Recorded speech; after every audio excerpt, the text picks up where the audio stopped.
al-azim wa sadaqa rasuluhun nabiyul karim. Yang sama-sama kita hormati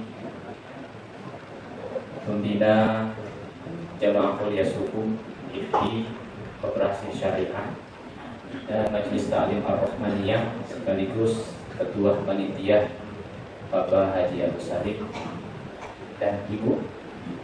Yang sama-sama kita hormati Ketua Jamaah Kuliah Subuh Bapak Haji Tony Ali dan Ibu. Yang sama-sama kita hormati Ketua IFI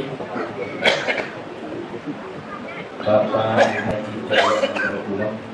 Yang sama-sama kita hormati Ketua Koperasi Syariah Bapak Haji Yahmo Saleh, Bapak Haji Zainal Abidin, Bapak Haji Yahmo, bagaimana kabarnya? Semoga saya haji dapat pahala yang berkah, pengalaman yang luar biasa. Dan juga yang sama-sama kita hormati para asatidz, para alim ulama, tokoh masyarakat, Bapak RT, Bapak RW yang tidak dapat kami sebutkan satu persatu. Semoga mahabbah dan ta'zim kami tidak mengurangi kehormatan kepada mereka semuanya. Segenap jamaah DKM Masjid Musholah Tanah Baru. Demikian juga Ketua Majelis Ta'lim Ar-Rahmaniyah dan jajaran pengurus serta semua jamaah Bapak Ibu yang insya Allah dimuliakan dan dirahmati Allah Subhanahu wa Ta'ala. Puji syukur semoga senantiasa kita panjatkan kehadirat Allah atas izin dan nikmat-nikmatnya lah. Di malam yang penuh berbahagia ini kita sama-sama dapat berkumpul bersilaturahim di tempat yang mulia ini dalam rangka halal bihalal dalam kegiatan wisata religi tahunan sebagaimana yang biasa dilaksanakan. Semoga segala niat dan amaliyah yang kita laksanakan menjadi catatan pahala di sisi Allah Subhanahu wa Ta'ala. Selawat dan taslim kita sampaikan juga kepada junjungan baginda Rasulullah Sallallahu Alaihi Wasallam. Semoga kita senantiasa diberikan keistiqomahan melaksanakan sunnah-sunnahnya dan juga termasuk umatnya yang mendapatkan syafaat Nabi di yaumil kiamat nanti. Amin ya rabbal alamin. Hadirin jamaah yang insya Allah dimuliakan dan dirahmati Allah Subhanahu wa Ta'ala.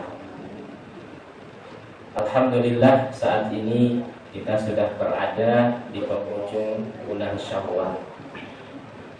Artinya sudah hampir 1 bulan Ramadan meninggalkan kita. Tentunya semoga segala amaliyah dan ibadah yang kita laksanakan di dalam bulan suci Ramadan dapat kita pertahankan, bahkan kita tingkatkan di bulan Syawal ini dan bulan-bulan berikutnya. Sebagaimana disebutkan bahwa salah satu arti Syawal yaitu meningkatkan. Apa yang ditingkatkan? Amaliyah yang telah kita bina sebulan penuh di dalam bulan suci Ramadan. Dengan kata lain, menanamkan nilai-nilai keistiqomahan di dalam diri kita. Dan ini juga artinya setelah kita melewati bulan Syawal, sebentar lagi kita memasuki bulan-bulan yang mulia. Bulan Ramadan bulannya ke-9, bulan Syawal bulannya ke-10.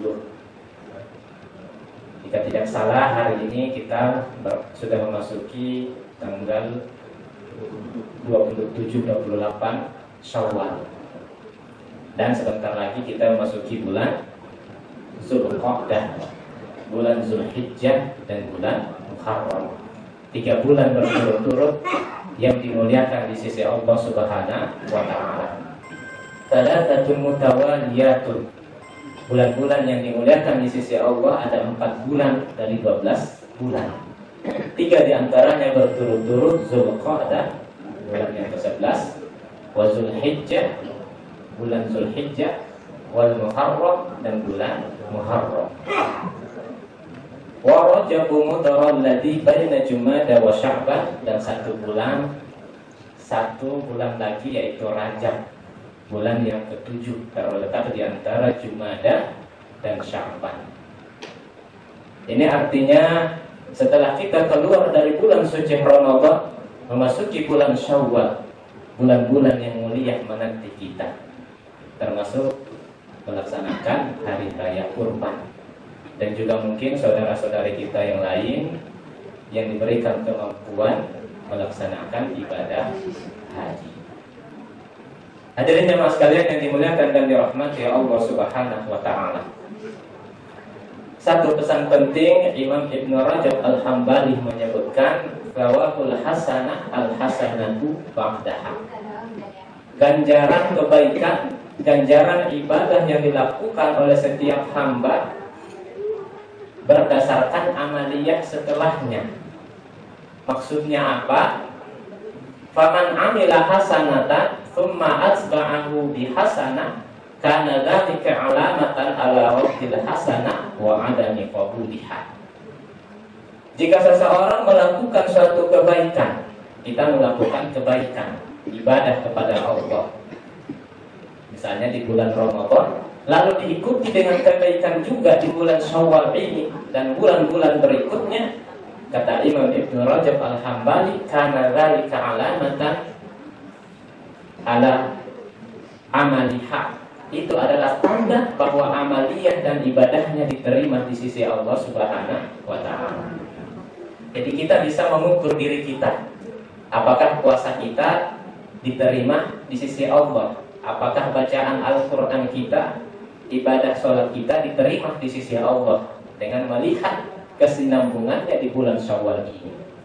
Sehingga pantas Nabi menyebutkan man shoma ramadhana thumma atba'ahu shittam min Syawal kana qasiyamid dahar. Barang siapa yang berpuasa Ramadan, ya 30 hari, kemudian diikuti dengan 6 hari di bulan Syawal, karena qasiyamid dahar, maka dia seolah-olah berpuasa setahun penuh. Ganjaran pahalanya seperti berpuasa setahun penuh. Kenapa? Man jaa'a bil hasanah falahu asyru amsalihha. Orang yang melakukan suatu kebaikan diberikan ganjaran 10 kali lipat. Bahkan ibadah puasa kata Allah bisa lebih dari itu. Dan bahkan Allah menyebutkan puasa untukku dan aku sendiri yang akan membalasnya. Jika kita berpuasa sebulan penuh di bulan Ramadan, artinya kita mendapatkan kebaikan 30 dikali 10, 300. Ditambah 6 hari Syawal, 6 kali 10, 60, 360. Setahun ya, hampir sama, 365, 366 hari. Karena bahwa ganjaran pahalanya karena qasiyamid dahar, seperti berpuasa setahun penuh. Ini untuk menanamkan nilai keistiqomahan di dalam diri kita. Demikian juga sebaliknya, faman amila hasanatan tsumma atba'ahu bisayyi'ah. Jika ada yang melakukan kebaikan namun setelahnya diikuti, na'udzubillah, misalnya dengan keburukan, karena dzalika adami qabuliha, maka itu pertanda ditolak dan terhapusnya ganjaran kebaikan yang dia lakukan. Maka di sini pentingnya nilai-nilai keistiqomahan kita tanamkan di dalam diri kita. Insya Allah kita semuanya niat datang ke sini merupakan salah satu bukti bahwa kita adalah hamba-hamba pilihan Allah yang insya Allah istiqomah menanamkan nilai-nilai ibadah kebaikan di dalam diri kita. Hadirin jamaah sekalian yang dimuliakan dan dirahmati Allah Subhanahu wa taala. Seorang sahabat yang mulia, Sufyan bin Abdullah, suatu ketika pernah bertanya kepada Nabi, "Kulli fil islami qaulan la as'alu anhu ahadan ghairah." Katakan kepadaku suatu ungkapan, suatu pelajaran yang tidak aku tanyakan lagi kepada orang lain selain engkau. Apa kata Nabi? Qul amantu billah tsumma istaqim. Katakanlah aku beriman kepada Allah dan istiqomalah dengan keimanan itu. Ini pesan singkat, namun mengantarkan seorang yang mengamalkannya untuk selamat dunia dan akhirat. Qul amantu billah tsumma istaqim. Artinya untuk istiqomah diawali dari nilai-nilai keimanan. Dan kita tahu keimanan ini iqrarun bil lisan. Dimulai dari ikrar di lisan kita. Saya beriman kepada Allah. Yang kedua, tasdiqum bil qalb, ya diawali dari tasdiqum bil qalb, yaitu membenarkan di dalam hati kita. Kemudian iqrarun bil lisan, diucapkan di lisan kita. Baru yang terakhir, wa amalu bil jawari, kita buktikan dengan amaliyah yang dilakukan oleh anggota badan kita. Alhamdulillah, di siang sampai malam hari ini adalah salah satu upaya kita menanamkan nilai-nilai keimanan dan ketakwaan di dalam diri kita dengan melihat tanda-tanda kebesaran Allah. Allah memberikan tanda-tandanya kepada hamba-hambanya dibagi menjadi dua kelompok. Ada tanda atau ayat-ayat kauniyah. Ini yang biasanya kita tidak dapatkan di Tanah Baru. Ini salah satu hikmah yang bisa kita ambil dari kegiatan wisata religi ini, yaitu melihat tanda-tanda kebesaran Allah di alam semesta. Melihat gunung, melihat makhluk-makhluk Allah, tanaman, tumbuh-tumbuhan yang menghijau. Mereka yang memikirkan akan menumbuhkan rasa keimanan. Siapakah yang menciptakan semua ini? Tidak ada yang mampu menciptakannya kecuali Allah Subhanahu wa ta'ala. Demikian juga ayat-ayat qauliyah yang senantiasa kita baca, yaitu ayat-ayat Al-Qur'anul Karim. Sehingga kita perpadukan dua ayat ini untuk meningkatkan kualitas keimanan dan ketakwaan kita kepada Allah Subhanahu wa ta'ala. Jadi ini pesan penting yang harus kita tanamkan di dalam diri kita. Qul amantu billah tsumma istaqim. Kita mengucapkan saya beriman kepada Allah, lalu kita istiqomah dengannya. Orang yang istiqomah dalam suatu kebaikan, dalam suatu ibadah, merupakan salah satu upaya untuk dicintai Allah Subhanahu wa ta'ala. Baginda Rasulullah sallallahu alaihi wasallam, sebagaimana disebutkan Imam Muslim dalam kitab sahihnya, disebutkan ahabul a'mali ilallahi ta'ala adwamuha wa in qalla. Amaliyah, ibadah yang paling dicintai di sisi Allah Subhanahu wa ta'ala adalah ibadah yang terus-menerus, yang senantiasa dikerjakan, wa in qalla, meskipun sedikit. Ya, ini karena ada nilai keistiqomahan di dalamnya. Sekalipun sedikit, tapi karena istiqomah menjadi amaliyah yang dicintai dan mendapatkan kemuliaan di sisi Allah. Namun terkadang kita kadang-kadang menganggap sepele, menganggap ringan. Namun dengan keistiqomahan yang kita lakukan, mendapatkan kemuliaan dan ganjaran di sisi Allah Subhanahu wa ta'ala. Ya, kita berinfak, ya walaupun mungkin sedikit sesuai kemampuan kita, namun istiqomah. Tiap pekan ya, kita berinfak. Tiap Senin Kamis kita berpuasa, ya walaupun sedikit, namun karena istiqomah maka mendapatkan kemuliaan di sisi Allah Subhanahu wa ta'ala. Selain kemuliaan ini, orang yang istiqomah dalam ibadah, orang yang istiqomah dalam kebaikan, maka mendapatkan keberkahan di dalam hidupnya, mendapatkan keberkahan di dalam amaliyah dan ibadah-ibadah yang dia lakukan. Imam Al-Bukhari dalam kitab sahihnya menyebutkan, idza maridul abdu aw safar qutila mithlu ma kana ya'malu muqiman sahiha. Jika seorang hamba sakit, jika seorang hamba melakukan safar, perjalanan, ya seperti kita saat ini keluar dari rumah, kita berada di suatu tempat. Maka selama itu seorang hamba itu ketika sakit atau melakukan safar, maka ketika dia melakukan amaliyah tetap dicatat melakukan amaliyah mendapatkan pahala yang penuh sebagaimana ketika ia lakukan dalam sehat dan berada di rumah. Artinya jika ada orang yang istiqomah puasa Senin Kamis tiba-tiba sakit, tidak bisa puasa karena sakit, karena istiqomahnya maka dia tetap dicatat oleh malaikat melakukan puasa Senin Kamis. Kenapa? Karena istiqomah.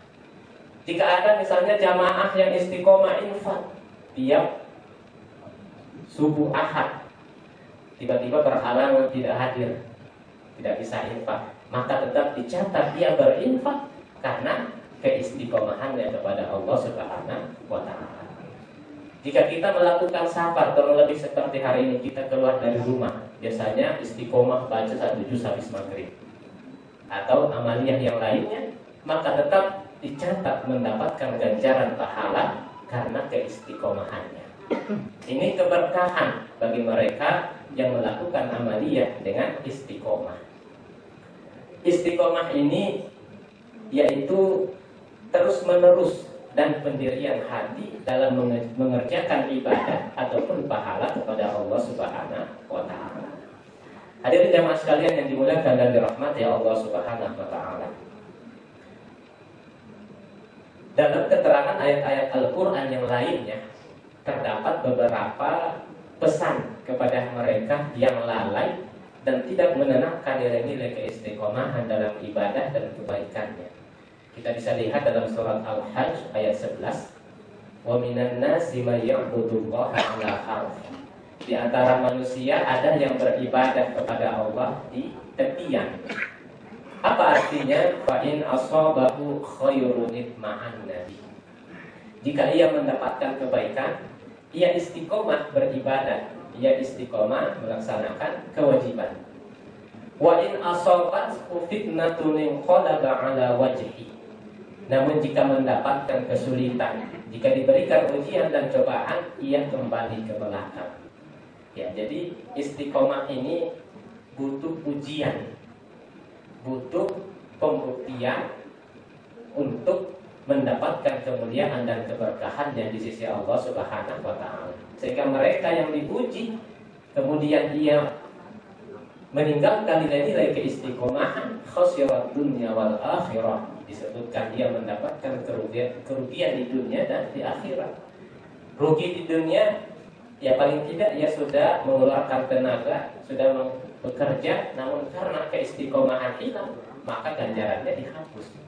Demikian juga di akhirat kelak. Wa dzalika huwal khusranul mubin, dan itu adalah kerugian yang besar di sisi Allah Subhanahu wa Ta'ala. Hadirin jamaah sekalian yang dimuliakan dan dirahmati Allah Subhanahu wa Ta'ala. Demikian juga dalam surat Al-Ahqaf, kabar gembira bagi mereka yang istiqomah. Innal ladzina qalu rabbuna Allah tsumma istaqamu fala khaufun 'alaihim wa la hum yahzanun. Mereka yang istiqomah tidak akan mendapatkan kesedihan, tidak akan mendapatkan rasa takut. Wa abshiru bil jannah, berikan kabar gembira kepada mereka, yaitu surga allati kuntum tu'adun, yang telah dijanjikan kepada mereka. Tentu pertanyaannya bagaimana menanamkan nilai-nilai keistiqomahan di dalam diri kita. Ini yang penting agar kita bisa mengamalkan di dalam kehidupan kita sehari-hari. Salah satu upaya yang kita lakukan menanamkan nilai-nilai keistiqomahan, yaitu senantiasa menyibukkan diri kita dengan kebaikan, dengan hal-hal yang positif. Dengan menanamkan nilai-nilai kebaikan ini, maka hawa nafsu kita akan terlatih, dapat kita kendalikan untuk melaksanakan perintah-perintah Allah dan menjauhi segala bentuk larangannya. Dalam setiap diri kita ada dua godaan utama dari godaan syaitan, minal jinnati wan nas, dan yang kedua dari dorongan hawa nafsu.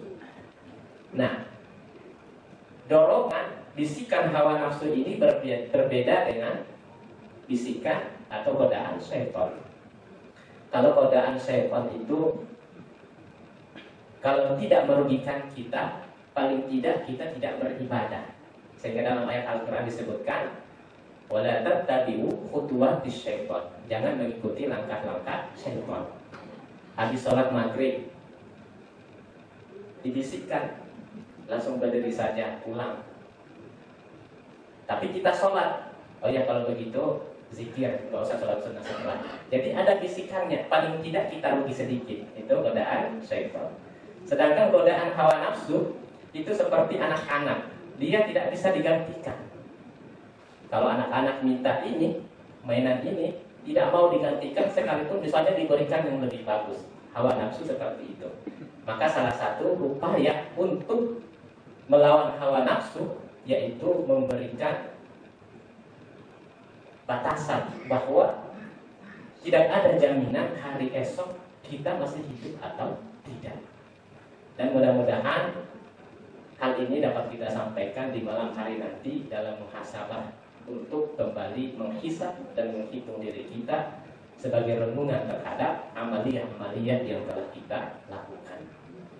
Hadirin jamaah sekalian yang dimuliakan dan dirahmati Allah Subhanahu wa taala.